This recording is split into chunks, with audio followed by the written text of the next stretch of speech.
Assalamu alaikum students. This is the part 2 of chapter number 9, where we will study in detail what is transpiration, stomatal control of transpiration, what are the factors that affect the rate of transpiration. इसके अलावा we will also study the significance of transpiration and transportation of water and food in plants. Transpiration. The loss of water in the form of vapors from the aerial parts of plant is called transpiration. पहली ही line में इन्होंने आपको definition दे दी है.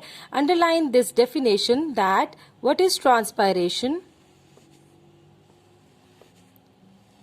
Transpiration is basically the loss of water यानी पानी का ज़िया in the form of vapors. Vapours की शक्ल में, बुखारात की शक्ल में from the aerial parts of plant. Aerial parts उन पार्ट्स को कहा जाता है जो कि सॉइल के ऊपर पाए जाते हैं, which are expose to sunlight.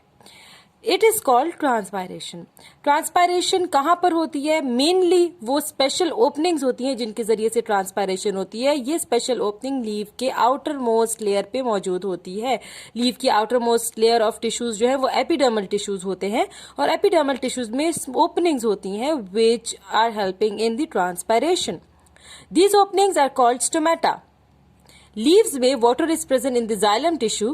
This water moves to the cell walls of the mesophyll cells. जो पानी होता है वो xylem tissue से mesophyll cells तक आ जाता है. From the moist wall of mesophyll cell, water evaporates into the air spaces of leaf.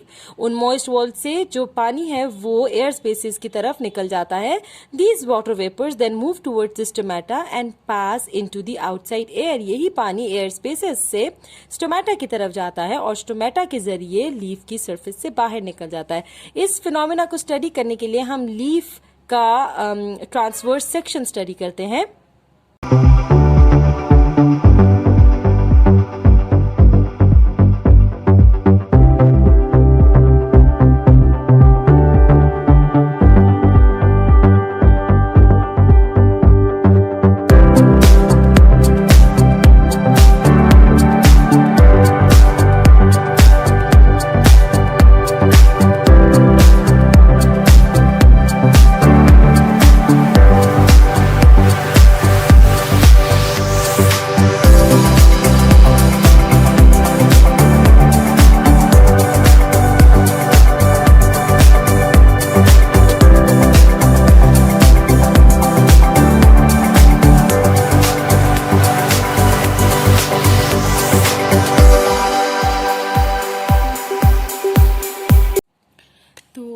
Here I have drawn the diagram of internal structure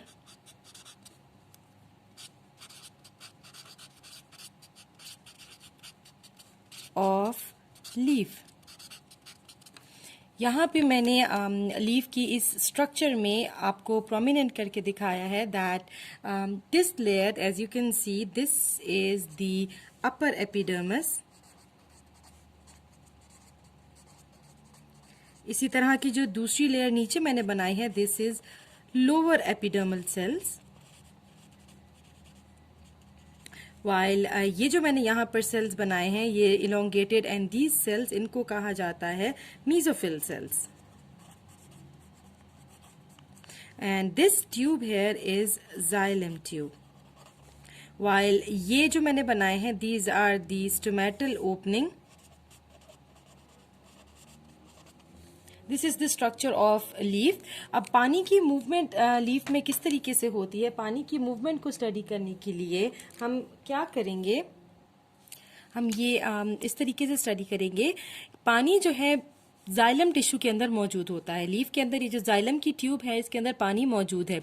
ये पानी यहाँ से निकलकर मीजोफिल सेल्स की मॉइस्ट वॉल्स के अंदर आ जाता है. मीजोफिल सेल्स की वॉल्स जो हैं वो मॉइस्ट हो जाती हैं इस पानी की वजह से. ये पानी इन मॉइस्ट वॉल्स से आ जाता है एयर स्पेसेस में which are here.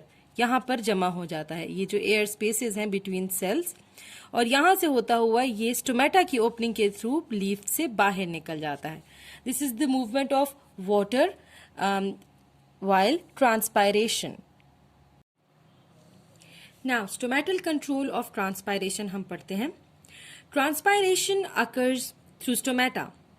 Stomata allows the water vapors to transpire into the environment. Stomata की वजह से ही जो पानी है वो environment में दाखिल हो जाता है.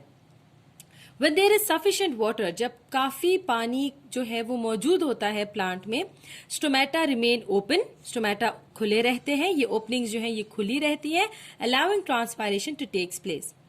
Each stomata is lined by two bean shaped cells called guard cells. आपको स्टोमेटा का स्ट्रक्चर बताया गया है कि स्टोमेटा के स्ट्रक्चर को अगर देखा जाए तो बीन लोबिया की शक्ल के गार्ड सेल्स मौजूद होते हैं स्टोमेटा में.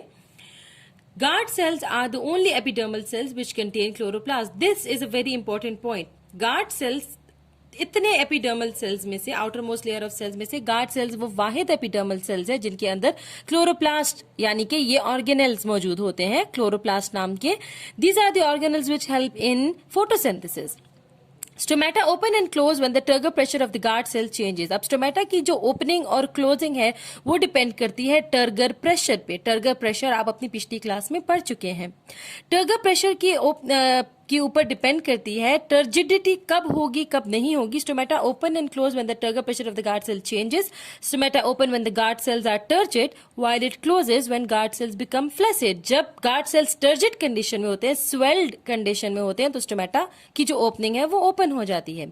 और जब ये गार्ड सेल्स की स्वेलिंग खत्म हो जाती है, ये फ्लैसिड हो जाते हैं, सुकड़ जाते हैं, तो ये ओपनिंग क्लोज हो जाती है. दिन के वक्त guard cells do photosynthesis and prepare glucose, so the solute concentration remain high in guard cell. दिन के वक्त स्टोमेटा के जो गार्ड सेल्स है इनके अंदर फोटोसिंथेसिस का प्रोसेस होता है क्योंकि इनके अंदर क्लोरोप्लास्ट मौजूद है. जब यहाँ फोटोसिंथेसिस होती है तो इधर सिल्यूट कंसेंट्रेशन हाई हो जाती है. एज यू ऑल नो कि जहां पर सिल्यूट कंसेंट्रेशन हाई होती है वाटर उसी डायरेक्शन में मूव करता है. तो इन सेल से, नेबरिंग सेल से जितना भी पानी है वो सारा का सारा गार्ड सेल्स में चला जाता है क्योंकि गार्ड सेल्स में सिल्यूट कंसेंट्रेशन हाई है. इसकी वजह से गार्ड सेल्स जो है वो स्वेल हो जाते हैं, टर्जिड हो जाते हैं. In turgid state the inner walls of guard cells move outward and stomata open. जो ये वाली वॉल्स है ये बाहर की तरफ मूव करती हैं और स्टोमेटा की जो ओपनिंग है वो खुल जाती है. इवनिंग के टाइम पे, शाम के वक्त, glucose concentration in guard cells fall क्योंकि क्लोरोप्लास्ट मजीद फोटोसिंथेसिस नहीं कर रहे, सन नहीं है, तो ग्लूकोज की कंसेंट्रेशन गार्ड सेल्स में कम हो जाती है. Due to this water also moves from the guard cells and they lose turgidity. तो इसी तरीके से पानी भी इसमें से बाहर निकल आता है because there is no more high concentration of solute in the guard cells. जब पानी बाहर निकल आता है तो टर्जिडिटी खत्म हो जाती है and their inner sides touch each other and the stomata closes. और ये जो इनर साइड है ये एक दूसरे को टच कर लेती हैं और स्टोमेटा की जो ये ओपनिंग है ये क्लोज हो जाती है. Now what are the factors that affect the rate of transpiration? The rate of transpiration depends on many factors. Some of the important factors and their effects are, सबसे पहले हम लाइट का जिक्र करते हैं. लाइट डायरेक्टली कंट्रोल करती है stomata की ओपनिंग और क्लोजिंग को. जब स्ट्रॉन्ग लाइट होती है, जब बहुत तेज सूरज की रोशनी होती है, तो स्टोमेटा आर ओपन क्योंकि फोटोसिंथेसिस हो रही होती है. जैसा कि मैंने आपको बताया, फोटोसिंथेसिस की मौजूदगी में सिल्यूट की कंसेंट्रेशन हाई होती है और पानी मूव करता है गार्ड सेल्स में और स्टोमेटा की ओपनिंग ओपन हो जाती है. And the rate of transpiration become high. जब लो लाइट होती है, डार्कनेस होती है, तो स्टोमेटा क्लोज हो जाते हैं और ट्रांसपायरेशन रुक जाती है. Next is temperature. When the rise in temperature, water evaporates more rapidly, so transpiration rate increases. At lower temperature, the rate of transpiration is low. आप सब जानते हैं कि evaporation जो है वो ज्यादा होती है जब टेम्परेचर हाई होता है. तो जब टेम्परेचर हाई होता है, टेम्परेचर का डायरेक्ट इफेक्ट है on the rate of transpiration. Temperature की मौजूदगी में, टेम्परेचर के हाई होने की वजह से ट्रांसपायरेशन ज्यादा होती है और जब टेम्परेचर कम होता है, रेट ऑफ ट्रांसपायरेशन भी कम हो जाता है. Humidity is the next factor which affects the rate of transpiration. Presence of water vapors in air is called humidity. This is the definition of humidity. कि humidity किसे कहते हैं? जब पानी के बुखारात हवा में मौजूद हो, इसको humidity कहते हैं. In low humidity, there are less water vapors in the atmosphere, so the rate of transpiration of water from the leaf is high. जब ह्यूमिडिटी कम होती है, नमी नहीं होती, तो ट्रांसपायरेशन ज्यादा होती है. When there is high humidity in atmosphere, the rate of transpiration becomes low. So humidity is the factor that affects the rate of transpiration inversely. Next is soil moisture. अगर ज्यादा पानी मौजूद होगा सॉइल में तो ज्यादा ट्रांसपायरेशन होगी। जैसा कि आप सब जानते हैं, जब पानी होगा ही नहीं सॉइल में तो ट्रांसपायरेशन भी नहीं हो सकती। So more absorption will takes place through the root and the rate of transpiration will increase. Now what does wind affect? In what way does wind affect the rate of transpiration? Wind कहते किसे हैं? Air in motion is called wind. If the air is not moving, the water molecules transpiring out of stomata remain in the surrounding air, which become humid. It stops for the water molecules to come out and the rate of transpiration is reduced. क्या होता है, जब हवा मौजूद होती है तो water molecules जो है वो कंटिन्यूअसली स्टोमेटा की सराउंडिंग से मूव होते जाते हैं। वो मूव होने की वजह से नेक्स्ट वाटर मॉलिक्यूल्स को बाहर निकलने के लिए जगह मिल जाती है। तो क्या होता है, if air is moving the transpired water is rapidly remove from the leaf surface and there is space for more water vapours to come out of the stomata. This increases the rate of transpiration. Number and distribution of stomata का क्या असर होता है? Leaves with more surface area have more stomata than the leaves with narrow blades. जिन leaves का जो size है वो बड़ा होता है उनका सरफेस एरिया भी ज्यादा होता है और उनमें ज्यादा स्टोमेटा होते हैं, जब बनिस्बत उन लीव्स के जो कि जिनमें पतले पतले से ब्लेड्स की तरह के लीव्स होते हैं। The greater the number of stomata on the leaf, the higher would be the rate of transpiration. In most land plant, the number of stomata is greater on the lower surface than on the upper surface. Therefore, more transpiration occur from the lower surface. तो stomata की distribution जो है वो बहुत किरदार play करती है in the evaporation of water. Next topic is significance of transpiration. Transpiration की क्या importance है? ट्रांसपायरेशन एक वाइटल प्रोसेस है in the life of plants. किस तरह से? It prevents leaves from over heating and keep them cool. सबसे पहला जो इंपॉर्टेंस इन्होंने हमें बताई है that is it prevents the leaves from over heating. उनको ओवर हीट नहीं होने देती लीव्स को और उनको कूल रखती है। Roots constantly absorb water. Transpiration help the plant to get rid of excess water and salt. This is the next significance that transpiration की वजह से जितना भी एक्सेस यानी कि ज्यादा पानी और सॉल्ट होता है, एक्स्ट्रा पानी और सॉल्ट, वो भी प्लांट की बॉडी से निकल जाता है। Transpiration from leaves create a pulling force on the water in the xylem tissue of the stem and root. This pulling force causes the water to rise up in the xylem tissue. Transpiration की वजह से एक pulling force create होती है xylem tissue में, leaves और stem और root के जाइलम टिश्यू में। इस पुलिंग फोर्स की वजह से पानी जो है वो रूट्स में पुल इन होता है और पानी रूट्स में दाखिल होने के बाद वो स्टेम की तरफ चला जाता है। इस पुलिंग फोर्स की ही वजह से पानी जो है वो रूट से लेकर प्लांट की अपर बॉडीज तक मूव करता है। Due to transpiration the mesophyll cell always remain moist. Transpiration की वजह से जो मेसोफिल सेल्स होते हैं वो हमेशा मॉइस्ट कंडीशन में रहते हैं, जिसकी वजह से गैसियस एक्सचेंज अच्छे से हो जाती है, specially the absorption of carbon dioxide which is essential for photosynthesis. Although transpiration plays an important role in the normal functioning of plants, it may prove harmful when there is deficiency of water in the soil. जब soil में ही पानी की कमी हो जाएगी तो जाहिर है कि ट्रांसपायरेशन जो है वो हमारे लिए एक खतरा भी साबित हो सकती है प्लांट्स के लिए। इन सच कंडीशन ट्रांसपायरेशन में रिजल्ट इन विल्टिंग, यानी कि प्लांट जो है वो विल्ट कर जाते हैं, मुरझा जाते हैं। Transpiration is important for plant but excessive loss of water is harmful. Therefore transpiration is considered as necessary evil. एक नेसेसरी इविल के तौर पर कहा जाता है, लिया जाता है ट्रांसपायरेशन को, जो कि जरूरी भी है, लेकिन अगर पानी की कमी हो जाए तो यही ट्रांसपायरेशन प्लांट को विल्ट कर देती है। Now we will discuss the transport of water. Transpiration of water from leaves create a pulling force in the leaves. This pulling force is called transpirational pull. यहाँ पर आपको एक definition दी गई है जिसको कहा जाता है transpirational pull. Transpirational pull किसे कहते हैं?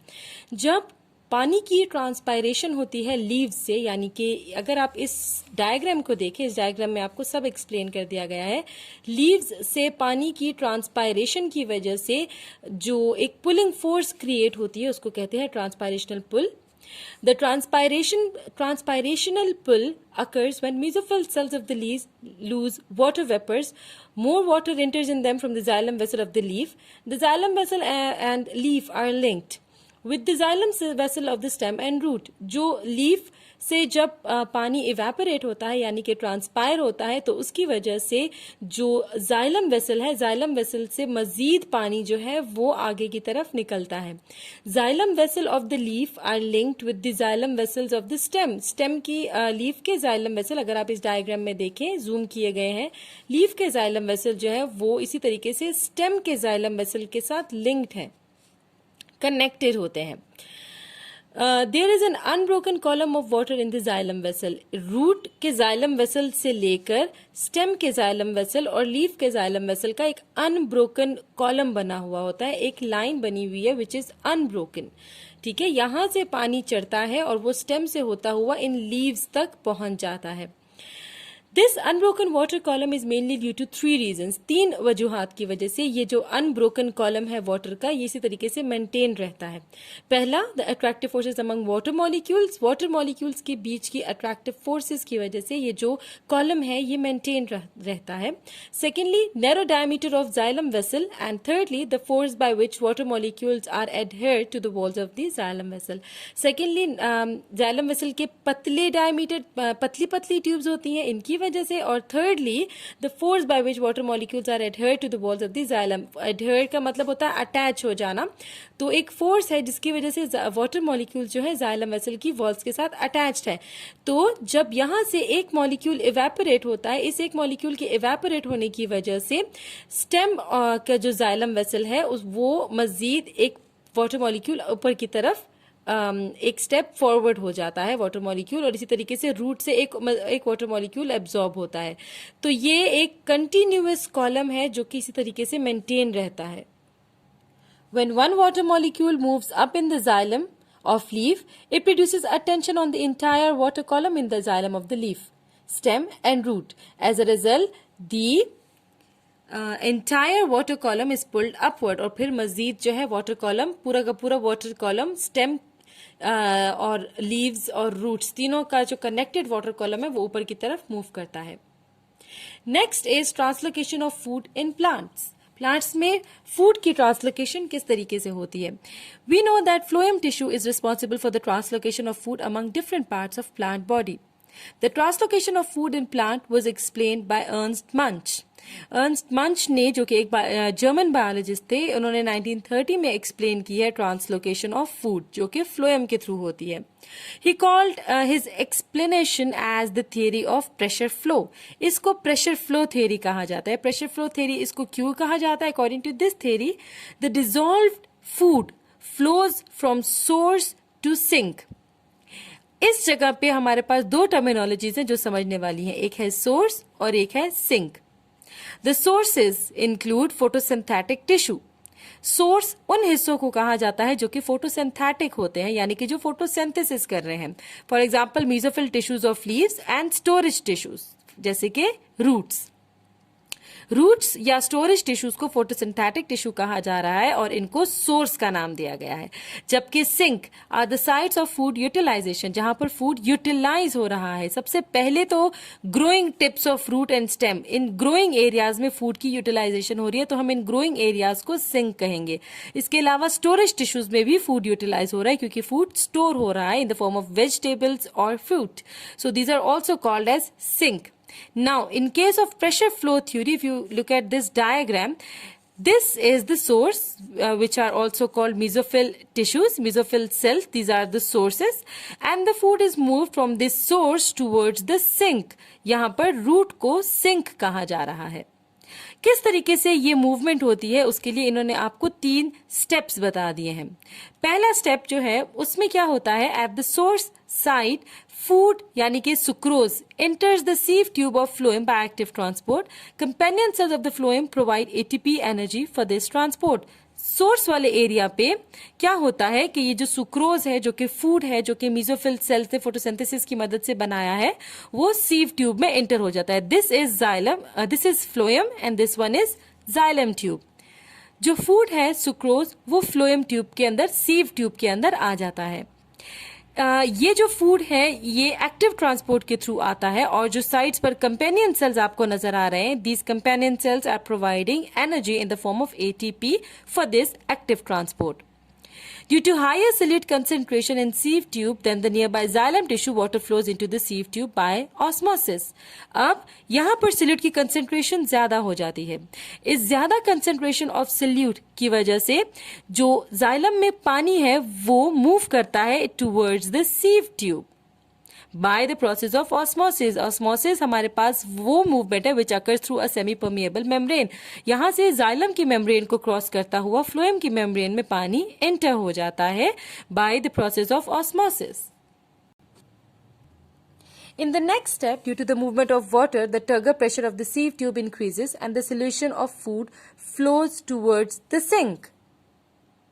If you look at this diagram तो आपको सब कुछ एक्सप्लेन हो जाएगा. जब यहाँ से फूड जो है वो सीव ट्यूब के अंदर दाखिल हो जाता है तो सोल्यूट की कंसंट्रेशन ज़्यादा होने की वजह से यहाँ से जाइलम से वाटर जो है वो मूव करता है. वाटर की मूवमेंट की वजह से इस एरिया का टर्गर प्रेशर इंक्रीज हो जाता है और इस इंक्रीज टर्गर प्रेशर की वजह से प्रेशर से ये जो सोल्यूट है ये मूव करता है टूवर्ड्स सिंक जहां पर सोल्यूट की कंसंट्रेशन कम है. ये सिंक में फूड जो है वो by the process of active transport ये एक्टिवली फूड जो है वो सिंक के अंदर दाखिल हो जाता है जो कि इस केस में रूट सेल बताए गए हैं. जैसे ही ये जो वाटर है ये फूड है वो सिंक में दाखिल होता है यहाँ से जो वाटर है वो दोबारा से ऑस्मोसिस के थ्रू जाइलम में चला जाता है क्योंकि यहाँ पर सोल्यूट की कंसंट्रेशन ड्रॉप हो गई है. In this way the turgor pressure in the सीव falls down, causing a flow of mass from the region of higher concentration like source towards the region of lower concentration like sink. Thank you so much, student. This was the end of part 2. We will continue our next part in our next class. Thank you.